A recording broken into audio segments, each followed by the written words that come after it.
Hoje eu vou falar sobre um diretor que mudou completamente a forma como o cinema pensa. Sergei Eisenstein. With digital grace, blonde and bright, AI love it down, a captivating sight. Nos primeiríssimos anos do cinema, ainda nos finais do século XIX, a montagem simplesmente não existia. Um filme era composto por um único rolo. A câmera era ligada e filmava até o rolo acabar. A câmera ficava parada no tripé, como se fosse um espectador na plateia de um teatro, o chamado plano de conjunto. Não havia cortes nem closes. A montagem era apenas a colagem da ponta do filme no carretel. Georges Méliès descobriu o corte por acidente. Sua câmera travou enquanto filmava um ônibus e, quando voltou a funcionar, passava um carro fúnebre. Na tela, o ônibus transformou-se no carro. Méliès usava montagem para fazer mágicas, pessoas desaparecendo, explosões, mas não para contar a história de forma fluida. A estrutura ainda era teatral. Ele filmava uma cena inteira e depois colava a próxima cena inteira. A montagem servia apenas para mudar o cenário, não para dar ritmo. A fase da narrativa clássica, com D.W. Griffith e Edwin S. Porter, é a fase mais importante pré-Eisenstein. Cineastas americanos, especialmente D.W. Griffith, criaram a gramática do cinema que assistimos até hoje. O objetivo deles era o oposto de Eisenstein. Eles queriam que a montagem fosse invisível. A montagem servia para guiar o olho do espectador suavemente.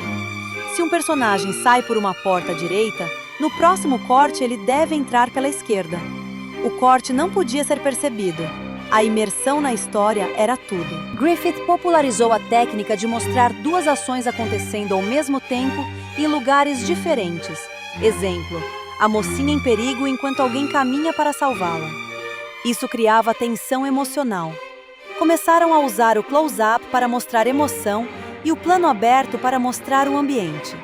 A montagem servia para dar clareza à ação. Pouco antes de Eisenstein lançar suas obras, seu colega soviético Lev Kuleshov fez um experimento famoso que mudou tudo.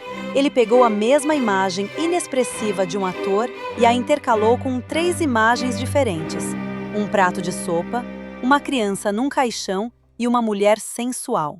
O público achou que o ator estava expressando fome, tristeza e desejo, respectivamente. O sentido não estava na imagem em si, mas na combinação entre duas imagens.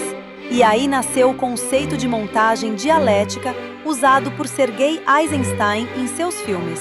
Ou seja, o choque entre duas imagens criando uma ideia nova. Ele acreditava que quando duas cenas diferentes se chocam, o espectador não apenas entende, mas sente o conflito.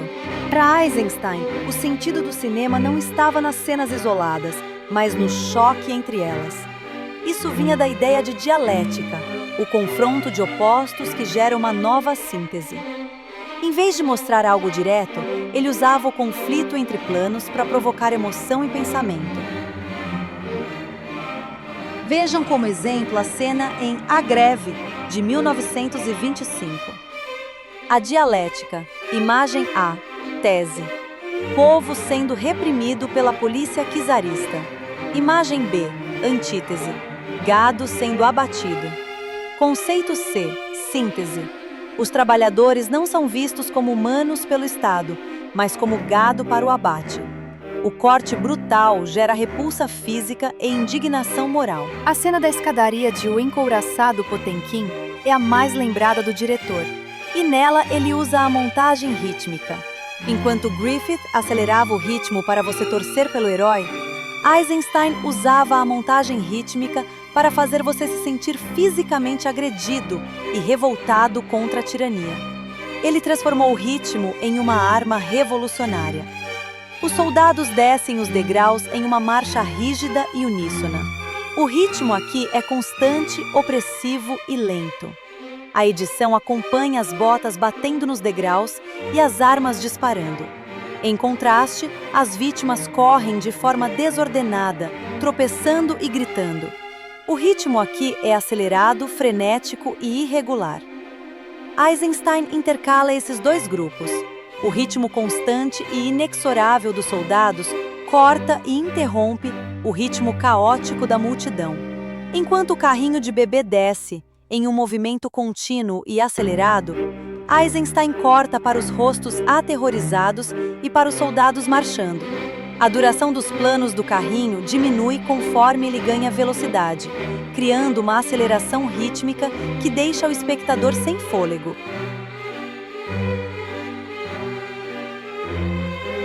Antes de Eisenstein, a montagem servia só para juntar pedaços de uma história. Depois dele, passou a ser uma ferramenta de pensamento.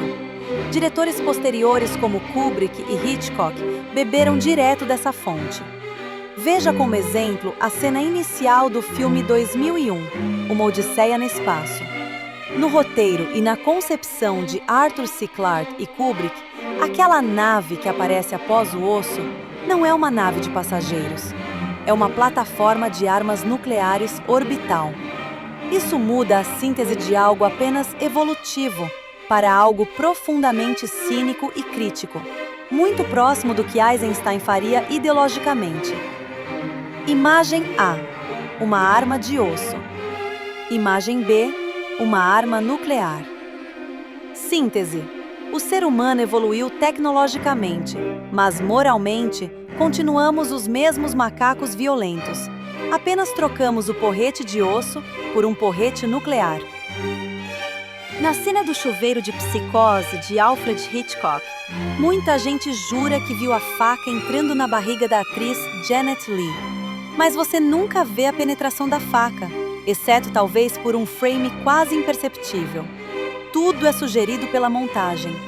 A cena dura apenas 45 segundos, mas contém cerca de 78 cortes, extremamente rápido para a época, onde um plano durava de 10 a 15 segundos. Hitchcock filma fragmentos, um olho arregalado, a boca gritando, a faca brilhando, a água caindo, o sangue escorrendo. Ele bombardeia o espectador com esses fragmentos tão rápido que o seu cérebro tenta desesperadamente montar o quebra-cabeça. O resultado é que a violência acontece na sua mente, não na tela. O detalhe dialético no final da cena é um match cut, uma rima visual, brilhante. A câmera foca no ralo do chuveiro sugando a água, a vida indo embora, e dissolve para o olho morto da personagem, girando no mesmo sentido. O ralo e o olho se tornam a mesma coisa, o vazio da morte. A violência é construída na mente do espectador sem ser explicitamente mostrada na tela, validando a teoria de que a montagem cria o terror. Sem Eisenstein, talvez o cinema nunca tivesse aprendido a pensar com imagens. A cada corte, ele nos lembrava que o cinema é mais do que uma janela para o mundo. É uma maneira de questionar o mundo.